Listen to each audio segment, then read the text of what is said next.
ಶಿಫಾರಸುಗಳನ್ನು ಅಧ್ಯಯನ ಮಾಡಿದೀವಿ. ಪ್ರಸ್ತುತ ಅವಧಿಯಲ್ಲಿ ಮಹಿಳಾ ಸಬಲೀಕರಣ, ವುಮೆನ್ಸ್ ಎಂಪವರ್ಮೆಂಟ್ ಅನ್ನು ನಾವು ಅಧ್ಯಯನ ಮಾಡೋಣ. ಪುರಾತನ ಕಾಲದಿಂದಲೂ ಸಹಿತವಾಗಿ ನಮ್ಮ ದೇಶದಲ್ಲಿ ಮಹಿಳೆಗೆ ಉನ್ನತವಾದಂತಹ ಸ್ಥಾನಮಾನವನ್ನ, ಗೌರವವನ್ನ ನಾವು ಕೊಡ್ತಾ ಬಂದಿರುವುದನ್ನು ನಾವು ಕಾಣಬಹುದು.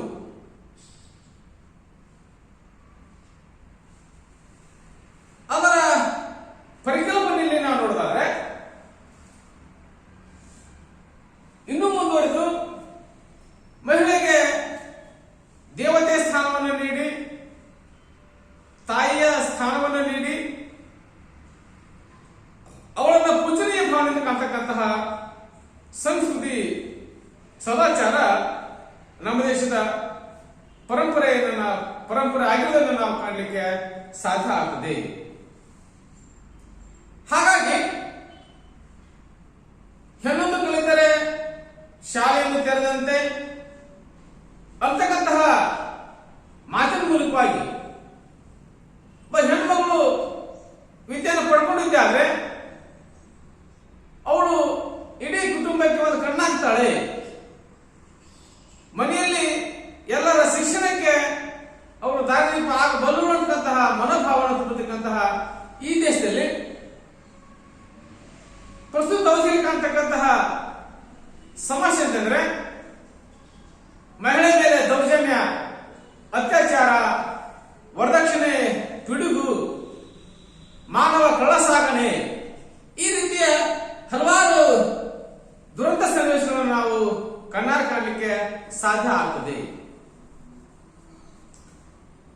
ಯತನಾರಂತ ಪೂಜೆಯಂತೆ ರಮಂತ್ರೆ ತತ್ರ ದೇವತಃ ಅಂದ್ರೆ ಯಾವ ನಾಡಿನಲ್ಲಿ ಮಹಿಳೆಯರನ್ನ ಪೂಜಿಸಲ್ಪಡುತ್ತಾರೋ ಅಲ್ಲಿ ದೇವತೆಗಳು ವಾಸಿಸ್ತವೆ ಅಂತಕ್ಕಂತಹ ಉದಾತ್ತ ಧ್ಯೇಯವನ್ನ ನಾವು ಹೊಂದಿದ್ರೂ ಸಹಿತವಾಗಿ ಅಲ್ಲಲ್ಲಿ ನಡೀತಕ್ಕಂತಹ ಅವಘಡಗಳನ್ನು ನಾವು ನೋಡ್ತಾ ಹೋದ್ರೆ ಪ್ರಸ್ತುತ ದಿನಮಾನಗಳಲ್ಲಿ ಮಹಿಳೆ ಈ ದೇಶದಲ್ಲಿ ಅಷ್ಟೇ ಅಲ್ಲ, ಈ ಜಗತ್ತಿನಲ್ಲಿ ಸುರಕ್ಷಿತರಾಗಿಲ್ಲ ಭಾವನೆಯನ್ನು ನಾವು ಕಾಣಬೇಕಾಗುತ್ತೆ. ಹಾಗಾಗಿ ನಾವು ಚರ್ಚೆ ಮಾಡ್ಕೊಳ್ಳೋದಂದ್ರೆ ಮಹಿಳೆಯನ್ನ ಎರಡನೇ ದರ್ಜೆಯ ನಾಗರಿಕರನ್ನಾಗಿ ನೋಡ್ತಕ್ಕಂಥ ಮನೋಭಾವ ಈ ಗಂಡು ಜಾತಿಯಲ್ಲಿ ಇರೋದನ್ನು ನಾವು ಗುರುತಿಸಲಿಕ್ಕೆ ಸಾಧ್ಯ ಆಗ್ತದೆ. ಪ್ರಸ್ತುತ ಅವಧಿಯಲ್ಲಿ ಒಟ್ಟು ಜನಸಂಖ್ಯೆಯಲ್ಲಿ ಶೇಕಡ ಅರ್ಧದಷ್ಟು ಜನಸಂಖ್ಯೆಯಲ್ಲಿರ್ತಕ್ಕಂತಹ ಮಹಿಳೆಯರನ್ನ ಸಬಲೀಕರಣಗೊಳಿಸಲಾರದೆ, ಅವಳಿಗೆ ಹಕ್ಕನ್ನ ಕೊಡಲಾರದೆ, ಅವಳನ್ನ ಸಶಕ್ತಗೊಳಿಸಲಾರದೆ, ಅವಳನ್ನ ಸಮಾಜದ ಮುಖ್ಯವಾಹಿನಿಗೆ ತರಲಾರದೆ ಯಾವುದೇ ದೇಶ ಆಗಲಿ ಈ ಜಗತ್ತನ್ನ ನಾವು ಅಭಿವೃದ್ಧಿಗೊಳಿಸಲಿಕ್ಕೆ ಸಾಧ್ಯ ಇಲ್ಲ. ಹಾಗೆಯೇ ಇಂಗ್ಲಿಷ್ ಒಂದು ಗಾದೆ ಮಾತು ಬರುತ್ತೆ,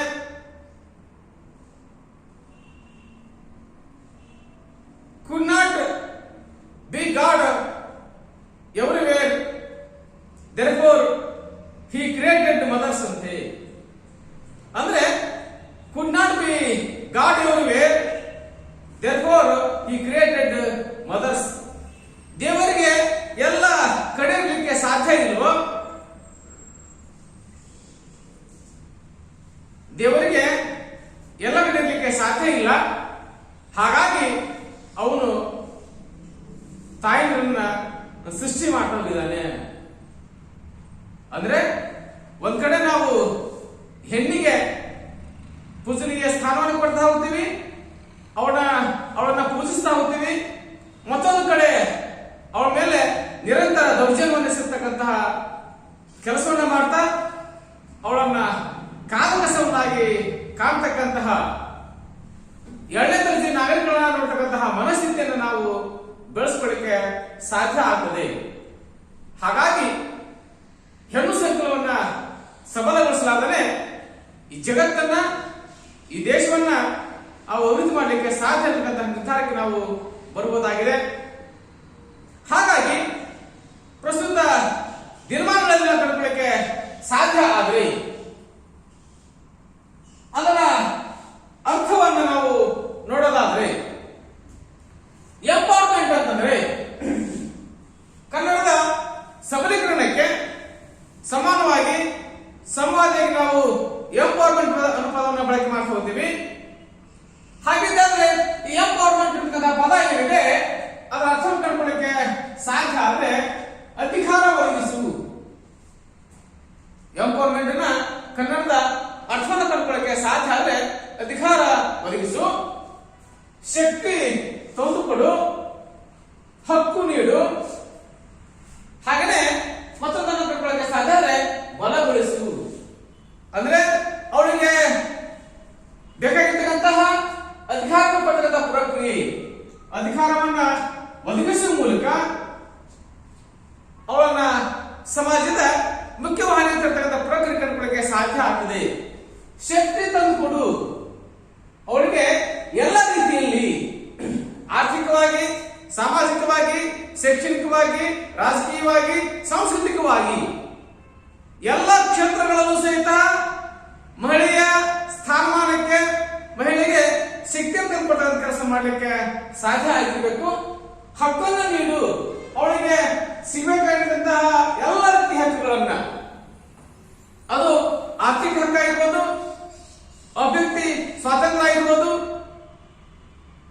ಶೈಕ್ಷಣಿಕ ಹಕ್ಕಾಗಿರ್ಬೋದು, ಸಾಂಸ್ಕೃತಿಕ ಹಕ್ಕಾಗಿರ್ಬೋದು, ಅವಳಿಗೆ ಅವಳ ವಿಕಾಸಕ್ಕೆ, ಅವಳ ಸಹಜ ವಿಕಾಸಕ್ಕೆ, ಅವಳ ಸಹಜ ಬೆಳವಣಿಗೆಗೆ ಅಗತ್ಯವಾಗಿರ್ತಕ್ಕಂತಹ ಎಲ್ಲ ರೀತಿಯ ಹಕ್ಕುಗಳನ್ನು ಪಡ್ತಕ್ಕಂಥ ಕೆಲಸವನ್ನ ನಾವು ಕಂಡುಕೊಳ್ಳಿಕ್ಕೆ ಸಾಧ್ಯ ಆಗ್ತದೆ.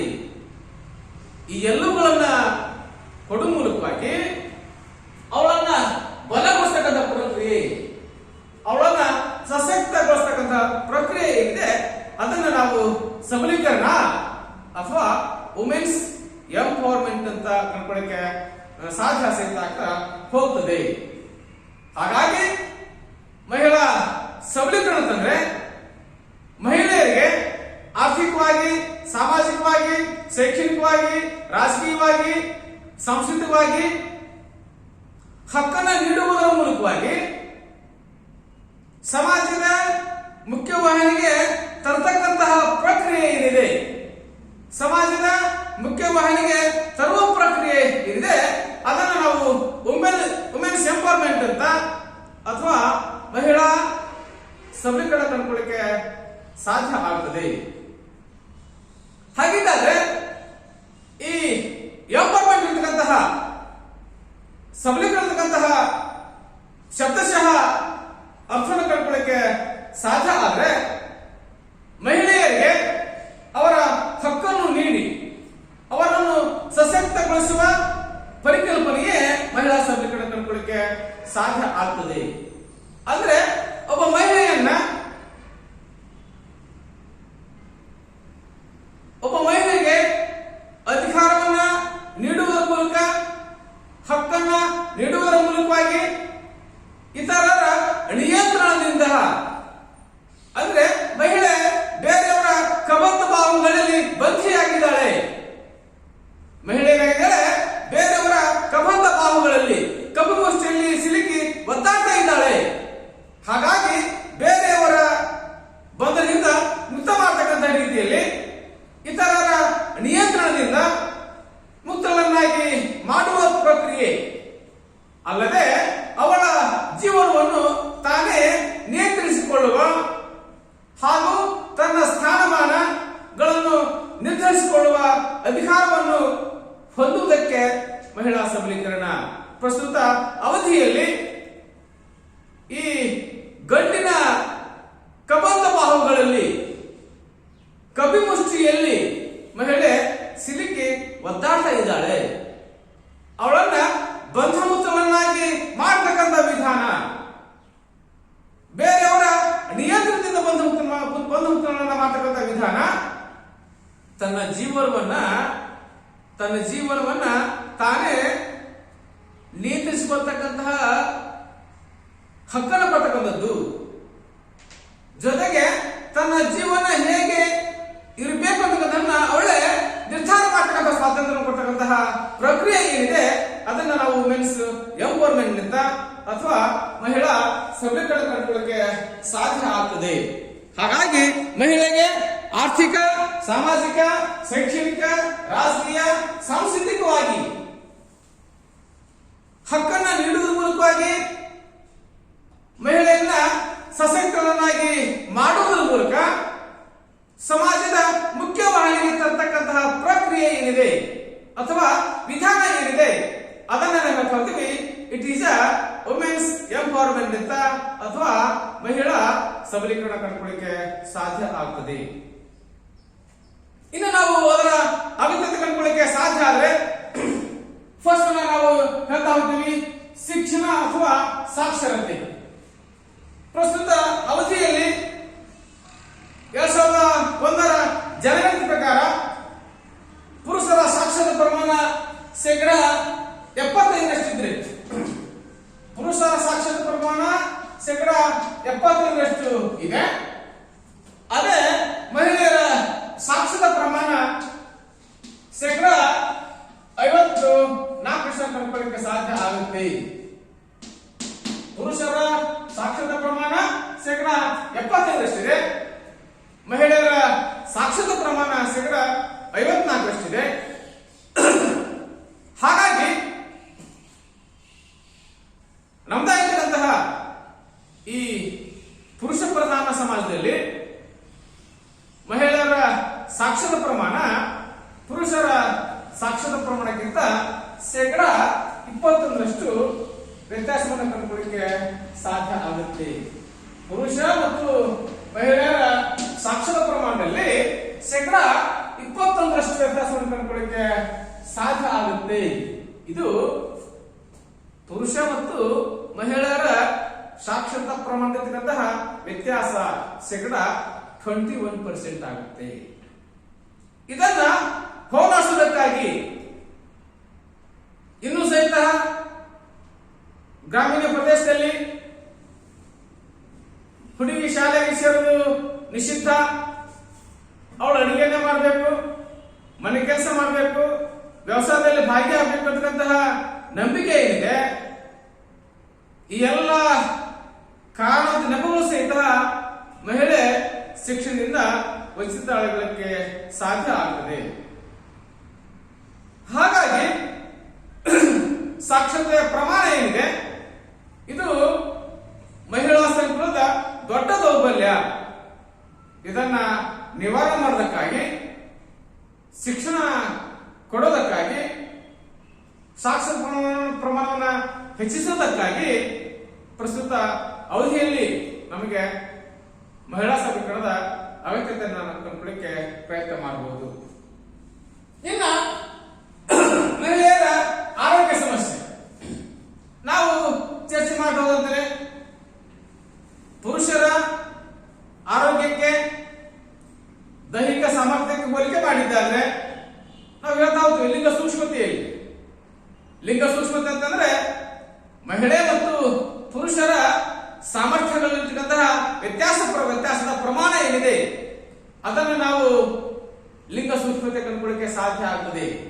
ಹಾಗಾಗಿ ಮಹಿಳೆಯರ ದೈಹಿಕ ಸಾಮರ್ಥ್ಯ ಮತ್ತು ಪುರುಷರ ದೈಹಿಕ ಸಾಮರ್ಥ್ಯಕ್ಕೆ ಹೋಲಿಕೆ ಮಾಡಿದಾಗ ಮಹಿಳೆ ದೈಹಿಕ ಸಾಮರ್ಥ್ಯದಲ್ಲಿ ಪುರುಷರಿಗಿಂತ ಸಹಿತ ದುರ್ಬಲ ಆಗಿರುವುದನ್ನು ಕಂಡುಕೊಳ್ಳಿಕ್ಕೆ ಪ್ರಯತ್ನ ಮಾಡಬಹುದು.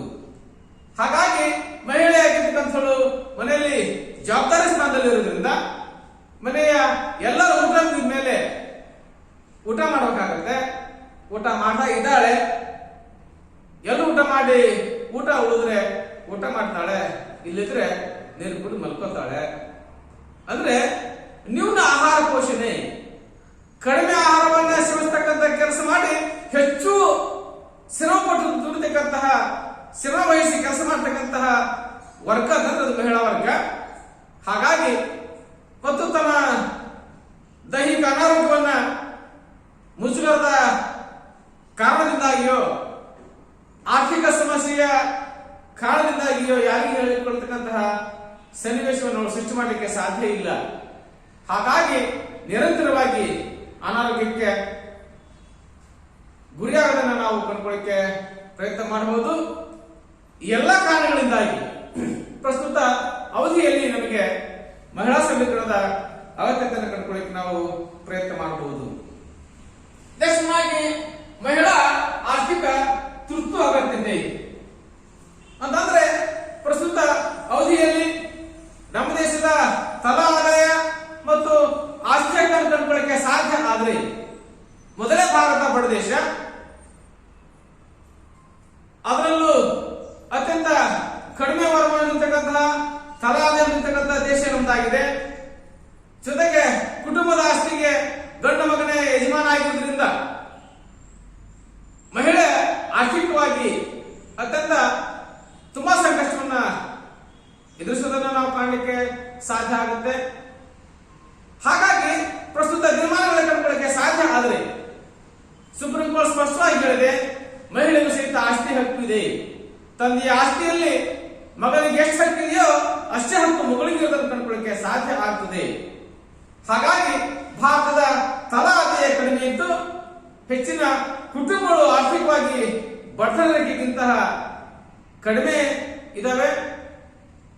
ಬಿಪಿಎಲ್ ರೇಖೆಗಿಂತ ಕಡಿಮೆ ಕಂಡುಕೊಳ್ಳಕ್ಕೆ ನಾವು ಪ್ರಯತ್ನ ಮಾಡಬಹುದು. ಜೊತೆಗೆ ಮಹಿಳೆಗೆ ಆಸ್ತಿ ಇಲ್ಲದೆ ಇರೋದ್ರಿಂದ ಅವಳ ಆರ್ಥಿಕ ವಿಕಾಸ ಆಗಲಿಕ್ಕೆ ಸಾಧ್ಯ ಇಲ್ಲದೆ ಇರೋದ್ರಿಂದ ಪ್ರಸ್ತುತ ಅವಧಿಯಲ್ಲಿ ಹೆಣ್ಣು ಮಕ್ಕಳು ಆರ್ಥಿಕವಾಗಿ ದುರ್ಬಲ ಆಗಿರೋದನ್ನು ನಾವು ಕಂಡುಕೊಳ್ಳಕ್ಕೆ ಪ್ರಯತ್ನ ಮಾಡಬಹುದು. ಉತ್ತಮ ಸ್ವಾವಲಂಬಿ ಬದುಕನ್ನ ಸಾಗಿಸೋದಕ್ಕಾಗಿ ಹಣ ಅತ್ಯಂತ ಅಗತ್ಯವಾಗಿರುವುದರಿಂದ ಮಹಿಳೆಯನ್ನು ನಾವು ಸಶಕ್ತವನ್ನ ಮಾಡತಕ್ಕಂತಹ ಕಲ್ಪನಾ ನಮ್ಮಲ್ಲಿ ಏನಾದರೂ ಇದ್ದಿದ್ದೇ ಆದ್ರೆ ಮಹಿಳೆಗೆ ಆರ್ಥಿಕ ಬಲವನ್ನ ಅಥವಾ ಹಣಕಾಸಿನ ಶಕ್ತಿ ತುಂಬತಕ್ಕಂತಹ ಕೆಲಸ ಇವತ್ತಿಂದ ಜರೂರಾಗಿ ಆಗಬೇಕಾದಂತ ಕೆಲಸವನ್ನು ನಾವು ಕಂಡುಕೊಳ್ಳಕ್ಕೆ ಪ್ರಯತ್ನ ಮಾಡಬಹುದು. ಹಾಗಾಗಿ ಮಹಿಳಾ ಆರ್ಥಿಕ ತುರ್ತಗತ್ಯತೆಯನ್ನು ನಾವು ವಿಶೇಷವಾಗಿ ಹೇಳ್ತಾ ಹೋಗ್ತೀವಿ. ದೇಶವಾಗಿ ಮಹಿಳಾ ದೌರ್ಜನ್ಯ ನಾವು ನೋಡ್ತಾ ಹೋಗ್ತೀವಿ. ಎತ್ತರ ನಾರಂತೂ ಪೂಜೆಂತೆ ರಮಂತೆ ತತ್ತ ದೇವತಾ, ಎಲ್ಲಿ ನಾರಿಯರು ಪೂಜಿಸಲ್ಪಡ್ತಾರೋ ಅಲ್ಲಿ ದೇವತೆಗಳು ನೆಲೆಸ್ತಾರೆ. Could not be everywhere God, therefore he created the mothers ಅಂತ ಹೇಳ್ತಾ ಹೋಗ್ತೀವಿ. ಎಲ್ಲಿ ದೇವರಿಗೆ ಎಲ್ಲಾ ಸ್ಥಳಗಳು ಇರಲಿಕ್ಕೆ ಸಾಧ್ಯ ಇಲ್ವೋ ಆದ್ರಿಂದ ಅವನು ತಾಯಿಯನ್ನ ಸೃಷ್ಟಿ ಮಾಡ್ತಾ ಹೋಗಿದ್ದಾನೆ. ಯಾರನ್ನ? ತಾಯಿಯನ್ನ ಸೃಷ್ಟಿ ಮಾಡ್ತಾ ಹೋಗಿ, ಹೆಣ್ಣನ್ನ ಸೃಷ್ಟಿ ಮಾಡ್ತಾ ಹೋಗಿದ್ದಾನೆ. ಇಷ್ಟೆಲ್ಲ ಹೇಳಿದಾಗ್ಯೂ ಸಹಿತ ಇದರ ಮಧ್ಯದಲ್ಲಿ ನಾವು ನಿರಂತರವಾಗಿ ಅತ್ಯಾಚಾರ, ಕೊಲೆ, ಸುಲಿಗೆ, ಕಳ್ಳ ಸಾಗಾಣಿಕೆ, ಲೈಂಗಿಕ ದೌರ್ಜನ್ಯ, ವರದಕ್ಷಿಣೆ ಪಿಡುಗು, ವರದಕ್ಷಿಣೆ ಸಾವುಗಳು, ಅನೈತಿಕ ಸಂಬಂಧ, ಈ ಎಲ್ಲ ಕಾರಣಗಳಿಂದಾಗಿ ಮಹಿಳೆಯನ್ನ ವೇಷವಾಟಿಕೆ ನುಗ್ಗುವ ಕಾರಣದಿಂದಾಗಿ ಪ್ರಸ್ತುತ ದಿನಮಾನಗಳಲ್ಲಿ ಮಹಿಳಾ ವರ್ಗ ಜರ್ಜರಿತವಾಗಿರುವುದನ್ನ, ಭಯದಲ್ಲಿ ಬದುಕೋದನ್ನ ನಾವು ನೋಡಬಹುದು. ಹಾಗಾಗಿ ಮಹಿಳೆಗೆ ನಾವು ಶಿಕ್ಷಣ ಕೊಟ್ಟಿದ್ದಾರೆ, ಆರ್ಥಿಕ ಸ್ಥಾನಮಾನ ಕೊಟ್ಟಿದ್ದಾರೆ, ಅವಳಿಗೆ ನಾವು ರಾಜಕೀಯ ಸ್ಥಾನಮಾನ ಕೊಟ್ಟಿದ್ದಾರೆ, ಸಾಮಾಜಿಕ ಸ್ಥಾನಮಾನ ಕೊಟ್ಟಿದ್ದಾರೆ. ಈ ಎಲ್ಲ ಬಂಧನಗಳಿಂದ ಅವಳು ಮುಕ್ತ ಆಗ್ತಾಳೆ, ತನ್ನನ್ನು ತಾನು ಸಶಕ್ತಗೊಳಿಸ್ಕೊಳ್ತಾಳೆ. ಹಾಗಾಗಿ ಮಹಿಳಾ ಸಂಕುಲವನ್ನ ದೌರ್ಜನ್ಯದಿಂದ ಮುಕ್ತ ಮಾಡೋದಕ್ಕಾಗಿ, ಮಹಿಳಾ ಸ್ತ್ರೀ ಸಂಕುಲವನ್ನ ದೌರ್ಜನ್ಯದಿಂದ ಮುಕ್ತ ಮಾಡೋದಕ್ಕಾಗಿ ಮಹಿಳೆಗೆ ಹಕ್ಕನ್ನ ನೀಡುವುದರ ಮೂಲಕ, ಮಹಿಳೆಗೆ ಶಿಕ್ಷಣವನ್ನ ನೀಡುವುದರ ಮೂಲಕ, ಮಹಿಳೆಗೆ ರಾಜಕೀಯದಲ್ಲಿ ಪಾಲ್ಗೊಳ್ಳುವಿಕೆಯ ಅವಕಾಶವನ್ನು ನೀಡುವುದರ ಮೂಲಕವಾಗಿ, ಮಹಿಳೆಗೆ ಸಾಂಸ್ಕೃತಿಕ ಕ್ಷೇತ್ರದಲ್ಲಿ ಪಾಲ್ಗೊಳ್ಳತಕ್ಕಂಥ ಅವಕಾಶ ನೀಡುವುದರ ಮೂಲಕವಾಗಿ ಮಹಿಳೆಗೆ ಮತ್ತು ಮಹಿಳಾ ಸಂಕುಲವನ್ನ ಪ್ರಸ್ತುತ ಅವಧಿಯಲ್ಲಿ ಸಬಲೀಕರಣ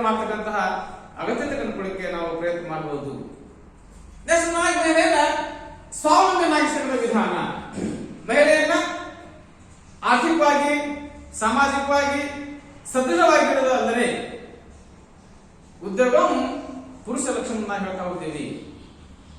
ಉದ್ಯೋಗ ಮಾಡೋದು ಪುರುಷನ ಪ್ರಮುಖ ಲಕ್ಷಣ. ಅಷ್ಟೇ ಅಲ್ಲದೆ ಪ್ರಸ್ತುತ ಅವಧಿಯಲ್ಲಿ ಸಹಿತ ಸ್ತ್ರೀ ಆಗಿರ್ತಕ್ಕಂಥವಳು, ಮಹಿಳೆ ಆಗಿರ್ತಕ್ಕಂಥವಳು ಎಲ್ಲ ಕ್ಷೇತ್ರದಲ್ಲಿ ಸಹಿತ ಮುಂಚೂಣಿ ಸ್ಥಾನದಲ್ಲಿ ಕಂಡುಕೊಳ್ಳಿ ನಾವು ಪ್ರಯತ್ನ ಮಾಡಬಹುದು. ಹಾಗಾಗಿ ಸ್ತ್ರೀ ಅಬಲೆ ಅಲ್ಲ, ಅವಳು ಸಹಿತ ಸಬಲೆ ಆಗಿದ್ದಾಳೆ. ಅವಳು ಸಹಿತ ಪುರುಷನ ಸಮಸಮನಾಗಿ ಯಾವುದೇ ವೃತ್ತಿಯನ್ನು ಮಾಡತಕ್ಕಂಥ ಅರ್ಹತೆಯನ್ನು ಪಡ್ಕೊಂಡಿದ್ದಾಳೆ. ದೈಹಿಕ ಸಾಮರ್ಥ್ಯ ಅವಳಿಗೆ ಬಂದಿದೆ ಅನ್ನೋದರ ಕಾರಣಕ್ಕಾಗಿ ಅವಳನ್ನ ಸ್ವಾವಲಂಬಿ ಮಾಡೋದಕ್ಕಾಗಿ ಪ್ರಸ್ತುತ ದಿನಮಾನಗಳಲ್ಲಿ ಮಹಿಳಾ ಸಬಲೀಕರಣದ ಅಗತ್ಯತೆಯನ್ನು ಕಂಡುಕೊಳ್ಳಕ್ಕೆ ಪ್ರಯತ್ನ ಮಾಡಬಹುದು.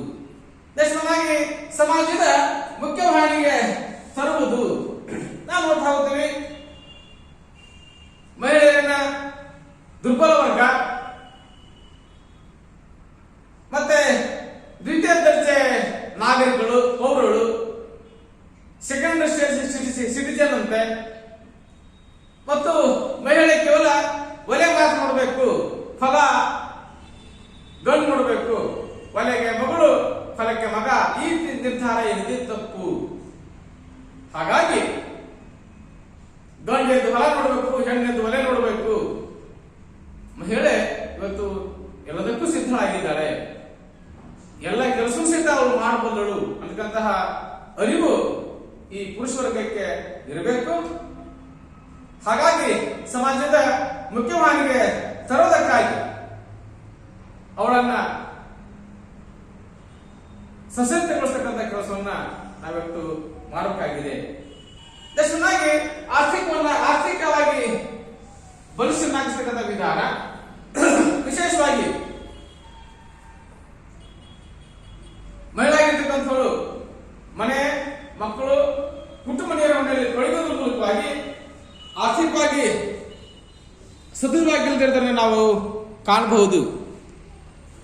ಹಾಗಾಗಿ ಅವಳನ್ನ ಆರ್ಥಿಕವಾಗಿ ಬಲಿಷ್ಠಗೊಳಿಸೋದಕ್ಕಾಗಿ ಇವತ್ತು ಸರ್ಕಾರ, ಸಂಘ ಸಂಸ್ಥೆಗಳು ಹಲವಾರು ಯೋಜನೆಗಳನ್ನು ಹಾಕೊಳ್ಳೋದಕ್ಕೆ ನಾವು ಪ್ರಯತ್ನ ಮಾಡಬಹುದು. ಅದು ಸ್ತ್ರೀ ಶಕ್ತಿ ಸಂಘ ಆಗಿರ್ಬೋದು, ಸ್ವಸಹಾಯ ಸಂಘ ಆಗಿರ್ಬೋದು, ಮಹಿಳಾ ಸಂಘಗಳಾಗಿರ್ಬೋದು.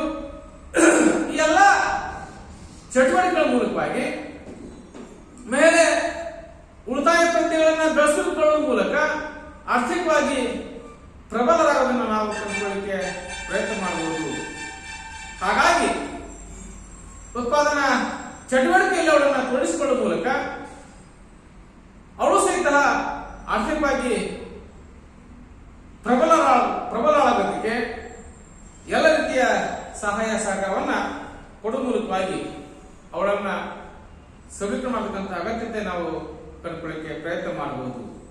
ದೇಶವಾಗಿ ಆತ್ಮವಿಶ್ವಾಸ ಮತ್ತು ಘನತೆಯ ಅರಿವು ಮೂಡಿಸಲಿಕ್ಕಾಗಿ ಅವಳಿಗೂ ಸಹಿತ ಆತ್ಮವಿಶ್ವಾಸ ಇದೆ, ಅವಳು ಸಹಿತ ಒಬ್ಬಳು ಹೆಣ್ಣು, ಅವಳು ವಿದ್ಯಾವಂತಳಾಗಿದ್ದಾಳೆ, ಅವಳು ಸಹಿತ ಸ್ವಾಭಿಮಾನ ಇದೆ, ಅವಳು ಸಹಿತ ಎಲ್ಲ ಕ್ಷೇತ್ರಗಳಲ್ಲೂ ಸ್ಪರ್ಧೆಯನ್ನು ಮಾಡಿಕೊಳ್ಳುವಂತಹ ಸಾಮರ್ಥ್ಯಗಳು ಬೆಳೆಸಿಕೊಂಡಿದ್ದಾಳೆ. ಹಾಗಾಗಿ ಅವಳಲ್ಲಿ ಸೆಲ್ಫ್ ಎಸ್ಟೀಮ್ ಅನ್ನ, ಸೆಲ್ಫ್ ಕಾನ್ಫಿಡೆನ್ಸ್ ಅನ್ನ, ಸೆಲ್ಫ್ ಮೋಟಿವ್ ಮಾಡೋದಕ್ಕಾಗಿ, ಸ್ವಯಂ ಪ್ರೇರಣೆಯನ್ನ ಉಂಟು ಮಾಡೋದಕ್ಕಾಗಿ ಪ್ರಸ್ತುತ ಅವಧಿಯಲ್ಲಿ ಮಹಿಳೆಯನ್ನ ಆರ್ಥಿಕವಾಗಿ ಮುಂದೆ ಬರುವ ಮೂಲಕ ಅವರಿಗೆ ಸಬಲೀಕರಣಗೊಳಿಸತಕ್ಕಂತಹ ಮಹಿಳೆಯನ್ನ ಸಮಾಜದ ಮುಖ್ಯವಾಹಿನಿಗೆ ತರ್ತಕ್ಕಂಥ ಜರೂರು ಕೆಲಸ ಇವತ್ತು ಆಗಬೇಕು ಅನ್ನೋದನ್ನು ನಾವು ವಿಶೇಷವಾಗಿ ಅರ್ಥೈಸ್ತಾ ಹೋಗ್ತೀವಿ.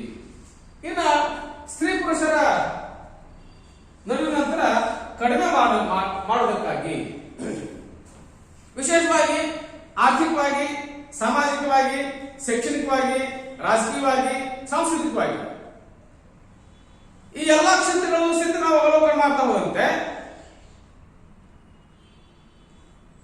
ಪುರುಷರಿಗಿಂತ ಸಹಿತ ಸ್ತ್ರೀ ಸಂಕುಲ ಹಿಂದೆ ನಾವು ನೋಡಬಹುದು. ಆರ್ಥಿಕವಾಗಿ ಅವರಿಗೆ ಆಸ್ತಿ ಹಕ್ಕಿಲ್ಲ,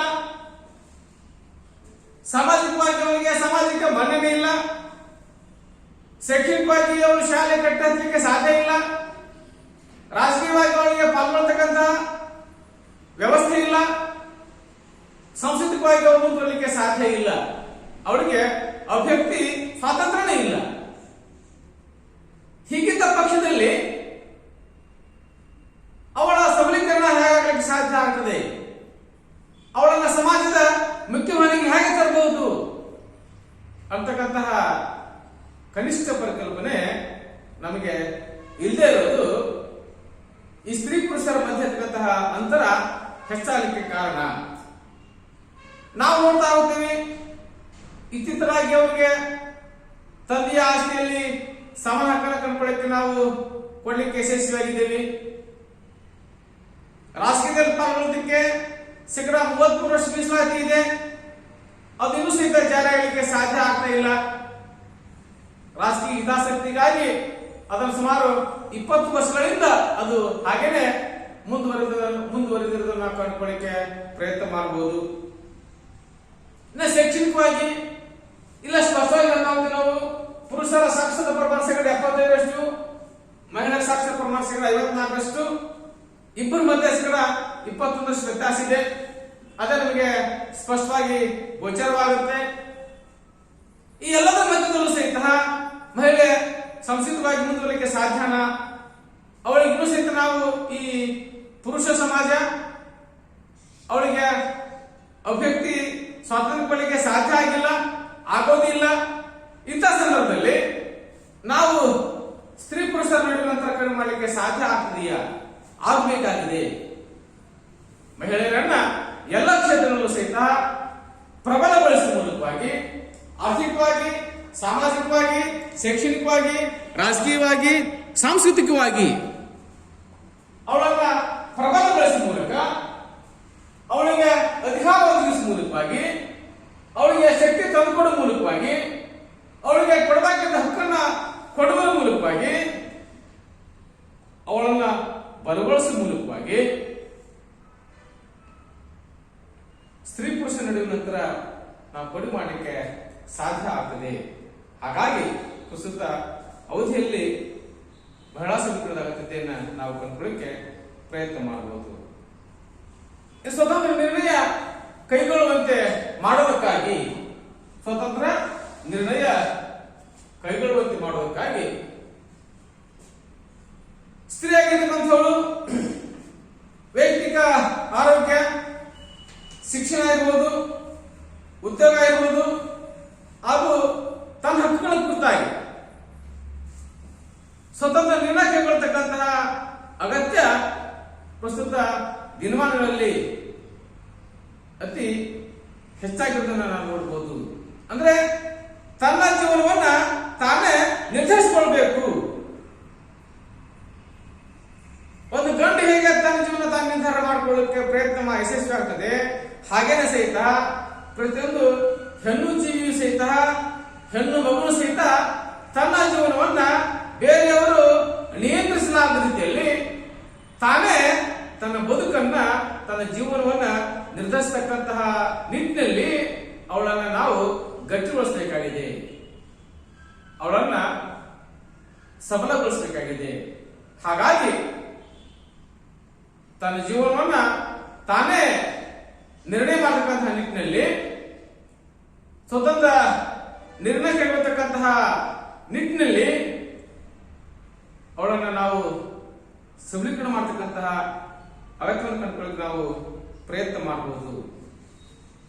ನೆಕ್ಸ್ಟ್ ಸ್ವತಂತ್ರವಾಗಿ ಚಿಂತನೆ ಹಾಗೂ ವಿಚಾರಗಳನ್ನ ವ್ಯಕ್ತಪಡಿಸಲು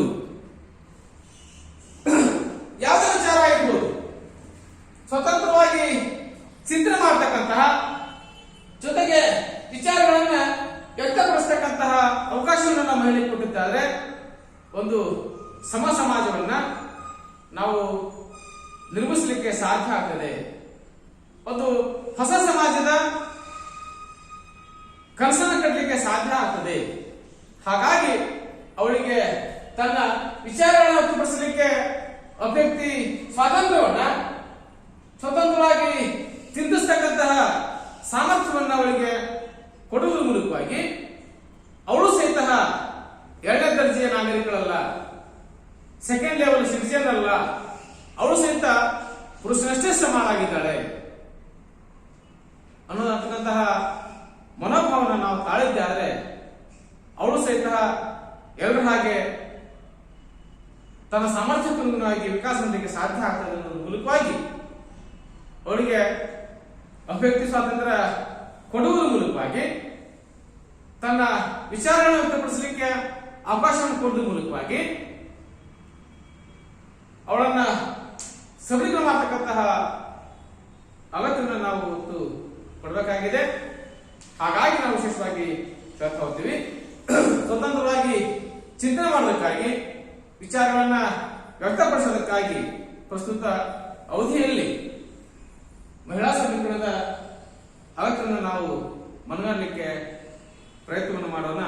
ಎಲ್ಲರಿಗೂ ಧನ್ಯವಾದ.